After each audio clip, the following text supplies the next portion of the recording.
Hello friend, hi, this is your guide. Welcome to UPSC perseverance. आज हम यहाँ पे इनसाइट एस का डेली करंट अफेयर डिस्कस करने वाले हैं 19 अक्टूबर 2020 का।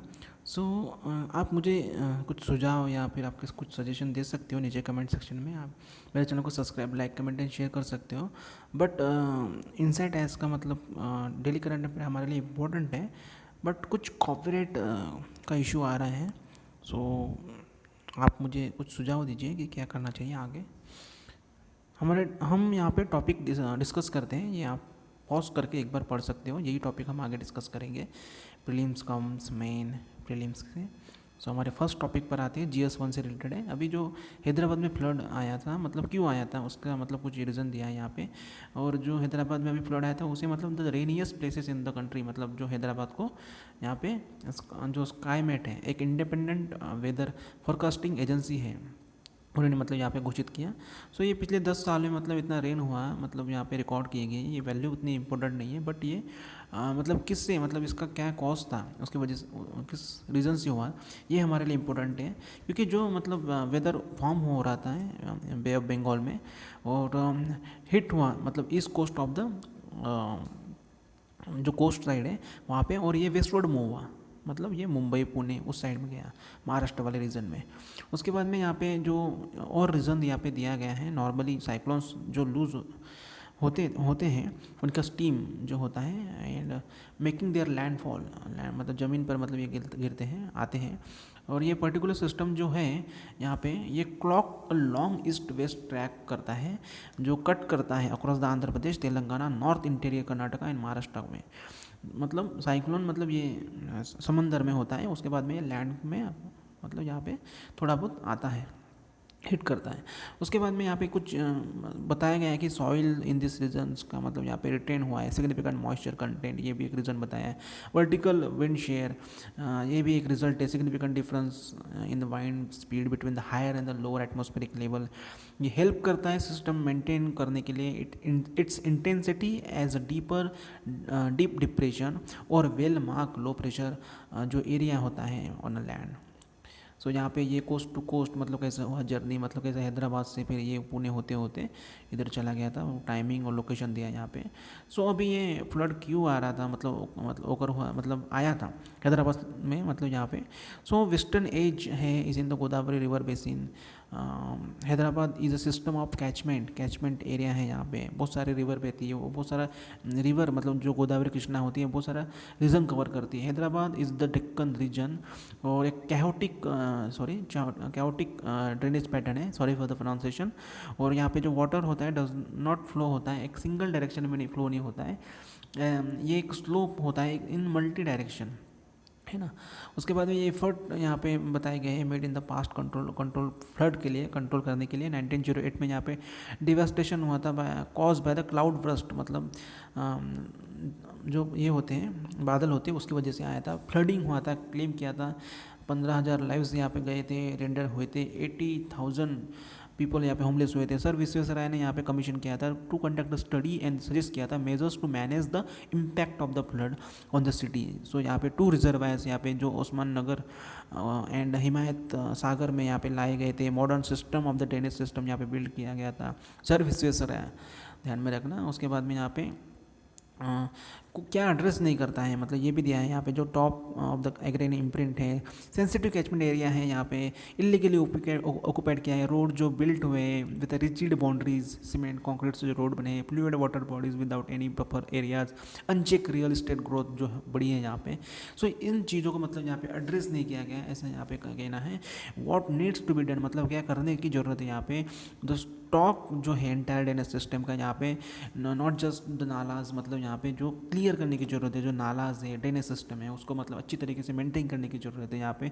वोल सिटी द कैचमेंट एरिया यहाँ पे बिगिन जो हुआ है, क्लियर क्रिटिकल एरियाज इंक्रोचमेंट जो भी मतलब यहाँ पे इंप्लीमेंट हुआ है, we need to executive and ecological bodies like lakes and park authorities, मतलब यहाँ पे कोऑर्डिनेट करने की जरूरत है। Relevant part of the functions at Hyderabad metropolitan development authority HMDA जो है, उसके बाद में greater Hyderabad municipal corporation GHMC and department like the revenues, irrigation, road, building, इन सब ने कोऑर्डिनेट करके अपना फंक्शन करने की ज़रूरत है। रिस्क मैपिंग यहाँ पे है, एरियाज सॉरी एरियाज़ जो है सिटी में उसको मतलब यहाँ पे एक्सेस करने की ज़रूरत है। जो भी वल्नरेबिलिटी है related to the urban floods, उस मतलब जीआईएस टेक्नोलॉजी का यूज़ करके जो टाउन प्लानिंग है मतलब यहाँ पे डिपार्टमेंट का जो मतलब GHMC यहाँ पे प्रॉपर रेगुलर करना है, मॉनिटर करना है और प्रोहिबिट करना है एरिया जो भी है प्रिवेंट कर रहे हैं एनक्रोचमेंट मतलब बाधाएं ला रहे हैं, कंजर्व करना है, प्रोटेक्ट करना है areas of the ground water recharge के लिए। ग्राउंड वाटर रिचार्ज भी कम हुआ है हैदराबाद का। उसके बाद यहाँ पे state world water grid to overcome the flood crisis, उसके बारे में नितिन गडकरी ने यहाँ पे सजेस्ट किया है formation of the state water grid in Maharashtra to overcome the flood जो जो फ्लड आया है, क्राइसिस हुआ है महाराष्ट्र में, ये भी कैसे मतलब फॉर्म होगा। स्टेट वाटर ग्रिड को यहाँ पे फॉर्म किया जाएगा on the lines of the national power grid and highway grid. Idea क्या किया है यहाँ पर मतलब डाइवर्ट करने की कोशिश की जाएगी flood water from the one river basin to the other river basin. जो भी drought prone area of the state है वहाँ के जो एरिया है with the shortage of the water scanty मतलब रेनफॉल जहाँ पे बारिश कम होती है को मतलब यहाँ पे रिलीफ दिया जाएगा बाय द ग्रिड द्वारा। और बेनिफिट्स क्या है स्टेट वाटर ग्रिड के, यहाँ पे हेल्प करेगा गवर्नमेंट को, इंश्योर करेगा availability of the water in the drought prone area जो भी मतलब बाढ़ प्रभावित एरिया है, बाढ़ प्रभावित मीन्स जहाँ पे सूखा पड़ता है, उल्टा बोल दिया मैंने। और जो सेव करेगा sources to the management of the flood crisis, ये हेल्प करेगा इंक्रीज करने में जो एरिया है अंडर इरिगेशन और सिग्निफिकेंट रिडक्शन लाएगा in the number of the suicide जो फार्मर्स के मतलब आत्महत्या वगैरह कर रहे हैं। ये हेल्प करेगा इंक्रीज करेंगे एग्रीकल्चर प्रोड्यूस एंड स्ट्रेंथन करेगा रूरल एंड नेशनल इकोनॉमी के लिए।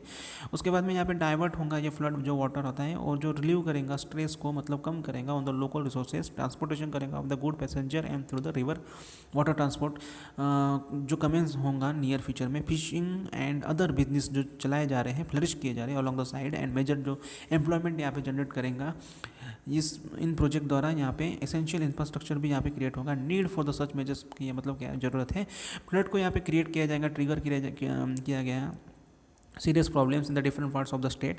और यहाँ पे एक urgent need to check out plan को मतलब मैनेज करने की ज़रूरत है। दिस नेचुरल डिजास्टर यहाँ पे बिकम्स है मतलब grave because of the other man's made factor, मतलब ये और चीज़ों को मतलब बढ़ावा दे रहा है। सो ये नीड टू मतलब जल्द से जल्द मतलब करने की ज़रूरत है। उसके बाद में affordability of the nutritious diet in rural India. तो ये अभी स्टडी की author by the international food policy research institute economics Kalyani Raghunathan and others. Finding में यहाँ पे स्टडी मतलब कुछ रिलीज़ किया है कि फाइंडिंग्स में यहाँ पे जो भी मतलब चीपेस्ट ऑप्शन है एक्चुअल इंडियन डाइट्स के wheat, rice, bajra, milk, curd, onion, radish, spinach, bananas. यहाँ पे स्टडी में यहाँ पे कैलकुलेट किया days meals would be cost of the 45 and 51 for the adult man and 45 ये वुमेन के लिए है। 3 out of the 4 rural Indians afford नहीं कर सकते nutritious diet. 76% of the rural Indians यहाँ पे अफोर्ड नहीं कर रहे हैं रिकमेंडेड जो डाइट मतलब यहाँ पे रिकमेंड किया है। सिग्निफिकेंट क्या है स्टडी का, जो लेटेस्ट ग्लोबल हंगर इंडेक्स है यहाँ पे शो किया India world's highest prevalence of the child wasting reflecting acute under nutrition, मतलब यहाँ पे बहुत बुरी तरीके से यहाँ पे चाइल्ड वेस्टिंग है अंडर न्यूट्रिशन है, मतलब वहाँ पे प्रॉपर इनटेक नहीं लिया जा रहा है जो भी मतलब ये है डाइट का। इसके बाद में यहाँ पे इंडियाज़ न्यूट्रिशन गाइडलाइंस यहाँ पे दी गई है। गाइडलाइंस में यहाँ पे जो भी न्यूट्रिशनली एडिक्वेट डाइट है मतलब जो वुमेन के लिए 330 gram of serial, 75 grams of the pulses एक दिन में, along with the 300 grams of the dairy जो मतलब प्रोडक्ट्स वगैरह हैं, 100 gram of the fruit, 300 gram of the vegetables की मतलब यहाँ पे जो at least 100 grams of the dark green leafy vegetables, ऐसे यहाँ पे मतलब ये गाइडलाइंस में दिया बताया गया है। मेथोडोलॉजी कौन सी यूज़ होंगी यहाँ पे, थालीनॉमिक्स जो इकोनॉमिक सर्वे में यहाँ पे मतलब बताया गया था। और ये स्टडी करेंगे usage of the wages of the unskilled worker, include करता है items such as dairy, fruit, dark green leaf vegetables essential as per the India's official dietary guidelines. उसके बाद में यहाँ पे इंडिया पास्ट कोविड पिक से मतलब है, मैं बीच बीच में वो टॉपिक कुछ दिए होते हैं मतलब लाइक दैट, ऐसे ये मैं डिस्कस नहीं करता हूँ बिकॉज ये आपको पढ़ना है ना, मतलब आपको कौन सा टॉपिक किससे रिलेटेड है ये आपको मतलब जज करना है और उस हिसाब से आपको स्टडी करनी है। सो यहाँ पे टाइम की कमी होती है, that's why I am not taking too much time. So modelling study क्या है, कोविड-19 इंडिया का नेशनल सुपर मॉडल है, यहाँ पे कंडक्ट किया गया है 7 मेंबर द्वारा expert panel on the future course of the pandemic. Commission किया गया था department of the science and technology DST द्वारा। ये कमीशन यहाँ पे रिपोर्ट सबमिट की कि फाइंडिंग्स इसकी पड़ती है, ये बहुत इंपॉर्टेंट है प्रीलिम्स के लिए। और आप मेंस में भी इसको कोट कर सकते हो। इंडिया ने पास किया अभी जो भी मतलब ये था कोविड का जो पीक था। सो ये यहाँ पे मिनिमल केसेस मतलब यहाँ पे जो फरवरी से दिखाए गए हैं कोविड का जो बर्डन था एक्सपेक्टेड अभी 106 लाख सिम्टोमेटिक है मतलब एक्टिव है।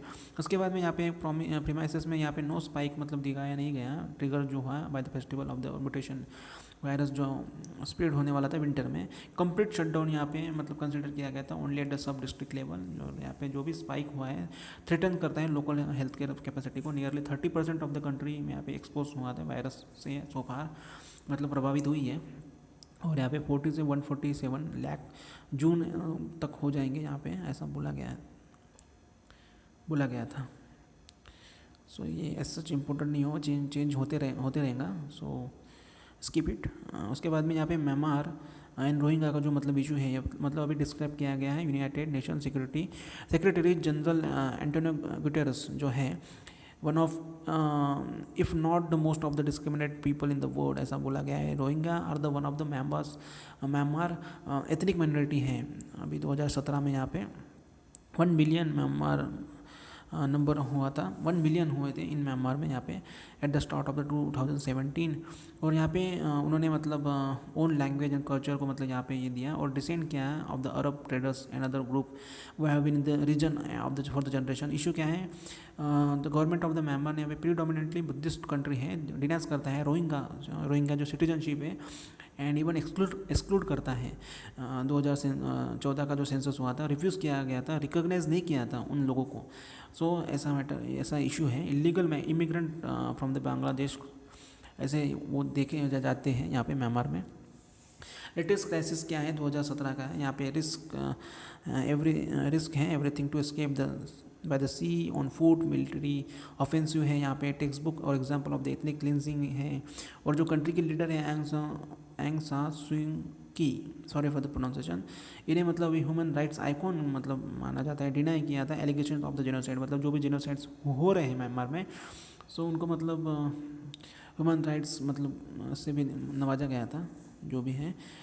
सो ये डिनाई करता है ऐसा यहाँ पे बोला गया है। इंटरनेशनल रिस्पांस एमनेस्टी इंटरनेशनल ने यहाँ पे म्यांमार में जो भी हुआ है रेप अब्यूज़ रोहिंग्या वुमेन्स और गर्ल्स के बारे में यहाँ पे कहा गया था। रिपोर्ट जो पब्लिश हुई थी बाय द UN इन्वेस्टिगेटर में यहाँ पे एक्यूज़ किया गया जो भी म्यांमार की जो मिलिट्री है जो कैरी आउट करती है mass killing rapes with the genocidal intent को। और जो ICJ है इन्होंने भी मतलब लॉन्च किया by the small Muslim majority nation of the Gambia.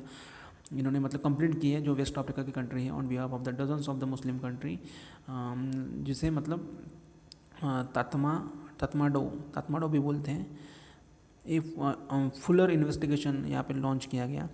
सो 8,60,000 जो रोहिंग्या है लिव कर मतलब दुनिया में रहते हैं ये लार्जेस्ट है and most densely populated refugee है camp in the southern Bangladesh में। और म्यांमार इन बांग्लादेश गवर्नमेंट ने यहाँ पे कंटिन्यू किया है negotiation terms for the repatriation of the Rohingya refugees to the Myanmar according to the ministry of the home affair. यहाँ पे अप्रोक्सीमेटली 40,000 रोहिंग्या रहते हैं इंडिया में। सो ये रखाइन स्टेट यहाँ पे म्यांमार रहते हैं मतलब ये म्यांमार का है रोहिंग्या रहते हैं यहाँ पे। सो ध्यान में रखना आपको थोड़ा जियो पॉलिटिकल मैप पता होना चाहिए। उसके बाद यहाँ पे चाइना ने पास किया गया safeguard national security sensitive case. So अभी यहाँ पे रिस्ट्रिक्ट किया गया है sensitive export to the protect national security करने के लिए अलो करेगा Beijing to take the reciprocal measures against the countries and obvious करेगा export control to pose and threat to the national security. और चाइनीज़ अथॉरिटी ने यहाँ पे ये फॉर्मुलेट किया है एडजस्ट किया एक्सपोर्ट कंट्रोल करने के लिए list of the item to जो भी पब्लिश होंगे in timely manner. So analysis यहाँ पे दिया है जो भी एनालिसिस है अनरिलायबल एंटिटी लिस्ट ध्यान में रखना है। Rules technology and restricted for the export add करेंगे civilian use to the list. So as such ये ज़्यादा इंपॉर्टेंट नहीं है सिर्फ आपको पता होना चाहिए कि मतलब अदर कंट्री में क्या क्या चल रहा है। जो भी इम्पोर्टेंट है वो मतलब मैं यहाँ पे कवर करूँगा क्योंकि वीडियो की लेंथ बहुत बड़ी हो जाती है। So it's impossible to cover this current affair within 20 minutes. So जो इम्पोर्टेंट है वही मैं आपको यहाँ पे कवर करूँगा क्योंकि बहुत सारी न्यूज़ आती है but that's not relevant. Pakistan and Nepal ने यहाँ पे नेपाल को यहाँ पे री इलेक्ट किया गया है UN ह्यूमन राइट्स काउंसिल। सो UN ह्यूमन राइट काउंसिल हमारे लिए इम्पोर्टेंट है। यहाँ पे कॉन्स्टिट्यूट किया गया है जैसे प्रीडेसर ऑर्गेनाइजेशन जो UN commission on human rights है सो ध्यान में रखना, इससे पहले UN commission on human rights था, हेल्प करता है ओवरकम करने के लिए जो भी क्रेडिबिलिटी डिफिशिएंट होता है। प्रीवियस ऑर्गेनाइजेशन हेडक्वार्टर इसका जिनेवा है, स्विट्जरलैंड में है। कंपोजिशन हमें पता होना चाहिए, यहाँ पे 47 मेंबर है, सर्व करते हैं at any time with the election to, जो फिलअप किए जाते हैं seats every year based on allocation to the region across the world to ensure करता है जियोग्राफिकल रिप्रेजेंटेशन। जो इलेक्ट होते हैं members serve for the 3 years terms के लिए होते हैं, ये भी इंपॉर्टेंट है, टर्म्स भी आपको पता होना चाहिए। और उसके बाद में कंट्रीज़ को यहाँ पे डिस अलो करता है, ऑक्यूपाई करता है seat for more than the 2 consecutive term, 2 consecutive terms के लिए यहाँ पे कर सकते हैं। यूएनएचआरसी ने पास किया non binding resolution on human rights issue, तो ये पीरियोडिक रिव्यू करता है all the 193 UN member state, जिसे यूनिवर्सल पीरियोडिक रिव्यू भी बोलते हैं, यूपीआर बोलते हैं। ओवरसीज करता है expert investigation of the violation in specific countries, special procedure, challenges क्या है यहाँ पे और क्या रिफॉर्म्स लाने की जरूरत है। ह्यूमन राइट्स रिकॉर्ड करता है member state such as Saudi, China, Russia in the council, जिनने मतलब ये इसका एम एंड मिशन क्या है यूएनएचआरसी का, lead to critics the question its relevance, मतलब रशिया, चाइना, ये मतलब जो सऊदी अरेबिया है, ये ह्यूमन राइट्स का वायलेशन करते फिर भी इनको मतलब यहाँ पे मेंबर्स स्टेट हैं despite the continuation participation of the several western countries in the UNHRC. So मतलब इसका मतलब क्रिटिसाइज किया जाता है, कंटिन्यू टू हार्व the misgiving on the understanding of the human rights. और ये नॉन कॉम्प्लायंस सीरियस इशू को मतलब ये मतलब रिस्पेक्ट नहीं देता, यूएनएचआरसी फंक्शन नहीं करता है प्रॉपर तरीके से। पार्टिसिपेशन यहाँ पे नॉन पार्टिसिपेशन है of the powerful nation such as US मतलब यहाँ पे पार्टिसिपेट नहीं करता है। सो ये भी ध्यान में रखना है। Facts for films, Israel and Bahrain ने यहाँ पे फॉर्मुलाइज किया डिप्लोमेटिक टाइज, सो ये भी ध्यान में रखना है। 3rd and the 4th Arab state है एग्री किया है normalize the ties with the Israel. Israel ने यहाँ पे 1979 में पीस डील साइन की थी इजिप्ट से, और 1994 में यहाँ पे पैक्ट किया था जॉर्डन से, ये भी ध्यान में रखना है आपको। और यहाँ पे लोकेशन क्या है, वेस्ट एशिया से, आपको पता होना चाहिए, बहुत ही इंपॉर्टेंट है। और ये shrink of the India by the zoological survey of India, shrink exactly क्या है, ये जूलॉजिकल सर्वे ऑफ इंडिया ने यहाँ पे पब्लिश किया है। की फाइंडिंग्स देखते हैं, India is home to the 62 species of the skink, about 57% of the all the skinks found यहाँ पे इंडिया में पाए जाते हैं। 33 स्पीसीज आर एंडेमिक है इंडिया के, और ये फाउंड मतलब मिलते हैं in all kinds of the habitat in the country. Himalaya में पाए जाते हैं, to the coast and the dense forest, to the desert में भी पाए जाते हैं। 1602 species of the skink across the world, making its large family of the lizard की है। और their occurrence in the India is less than 4% of the global diversity. Skink क्या है, what are the skink with the long bodies होती है इनकी, और ये रिलेटिवली स्मॉल होता है, लेग्स नहीं होती इनकी वाले, और नो प्रोनाउंस नेक होती है, ग्लोसी स्केल होती है। सिंक्स आर कॉमन्स रेप्टाइल्स का मतलब ये है, आप देख सकते हो है ना, आपने देखा भी होगा समटाइम्स इसको। साधना प्यास का है, प्रीवियसली इसे नाश्ता चून पास भी बोलते हैं। ये अभी किस में पाया जाता है, कौन से माउंटेन में, जम्मू कश्मीर के पास जो माउंटेन पास है जम्मू कश्मीर, ये लोकेट है हिमालय एंड कनेक्ट करता है Karnah tehsil, sorry for the pronunciation, and Kupwara district with the rest of the Indian administration of the Kashmir valley. ये लोकेट है vast Shamsbari mountains range में यहाँ पे। सो आप देख सकते हो, मतलब समटाइम्स आपको पूछा जा सकता है नॉर्थ से कुपवाड़ा प्यास, त्रिगम बाईपास, करलपुरा बाईपास एंड चौकबॉल बाईपास है, साधना पास है ना, ये ध्यान में रखना, नॉर्थ से साउथ, और बरमूला बाईपास है यहाँ पे, बरमूला बाईपास, तो ये ध्यान में रखना, समटाइम्स मैपिंग में आपको पूछा जा सकता है। इसके बाद यहाँ पे स्लिन ये एक्सरसाइज होती है इंडियन नेवी एंड श्रीलंका के बीच में, लेटेस्ट एडिशन हुआ था अभी त्रिंकोमली श्रीलंका में, फर्स्ट हुआ था 2005 में, ये भी ध्यान में रखना। स्केल इंडिया ऐप, ये स्केल इंडिया ऐप क्या है, leader sector skill council LSSC ने यहाँ पे रिसेंटली अनाउंस किया है, लॉन्च किया है skill certification assessment for the leader employees के लिए स्केल इंडिया एंड्रॉइड ऐप है। ये प्रोवाइड करेगा single platform to integrate the quality assurance across all its services. और यहाँ पे जो लीडर सेक्टर स्किल काउंसिल है, ये सेटअप किया गया था 2012 में, अप्रूवल किया गया था national skill development corporation NSDC द्वारा। सो आज हमने ये टॉपिक पूरे डिस्कस किए। अगर आपको मेरा टेलीग्राम चैनल का नाम पता होगा, सो मेरे टेलीग्राम चैनल को ज्वाइन कीजिए, UPSC परसिवरेंस 91 करके है, फिर से बता रहा हूँ UPSC परसिवरेंस 91 मेरा टेलीग्राम चैनल है। So thank you so much, good night.